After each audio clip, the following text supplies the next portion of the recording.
Подготовката почна пред 13 години, а годинава се гледа крајот на граѓанскиот законник, со кој во еден законски документ ќе се регулираат сите правни прашања на граѓаните од раѓање до смрт. Сите современи држави, но и западноевропски држави имаат граѓански законици. По своето значење, по својата важност, граѓанскиот законник е веднаш после уставот, затоа што ги уредува сите прашања поврзани со животот на граѓаните, од нивното раѓање, па брачни однос, стекнување на имот, па смрт и наследување.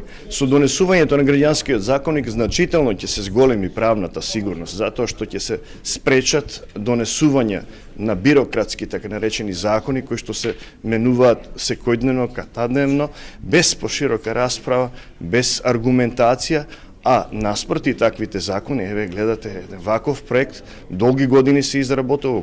Со граѓанскиот законник ќе се надминат досегашните правни празнини, но и законски решенија стари 3 до 4 децени, вели професор Ристов. Реформа ќе има во повеќе сфери. Граѓанското право е заборавено со децении од страна на нашата држава. Затоа се потребни реформи. Повеќе од 30 години нема никакви реформи направено нити во наследното право, нити во семејното право. Голем дел од одредбите кои што сега се применуваат се застарени решени од минатиот правен поредок. Па имаме голем број реформи во сферата на семејното законодавство.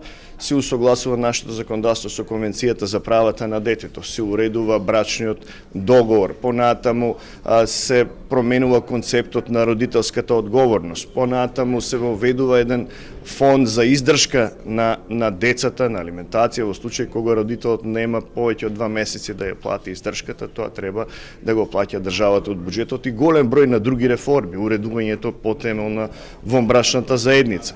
Понатаму имаме голем број на реформи во сферата на наследното право. Македонскиот граѓански законник се прави по моделот на германскиот, кој е стар повеќе од 1 век. Поддршка од процесот доаѓа од Германското друштво за меѓународна соработка, која е владина организација. Придобивките за Германија се продолбочување и олеснување на соработката. За Македонија германското искуство и знаење сметаат од ГИС. The Civil Code is one of our key legislative documents which is organizing all the relationships in society. It starts with family law, but it also is about property rights. It is also about if we have contracts with each other, who has the right for what if I'm getting into a legal relationship with someone. Therefore, this is one of the key pieces of the functioning of our society. Универзитетски професори, суди, адвокати и нотари деновиве дискутираа за еден од 5 дела, кои ќе го сочинуваат граѓанскиот законник. Експертите од комисијата очекуваат до средината на годината да биде завршен нацрт текстот, кој потоа ќе оди на поширока дебата.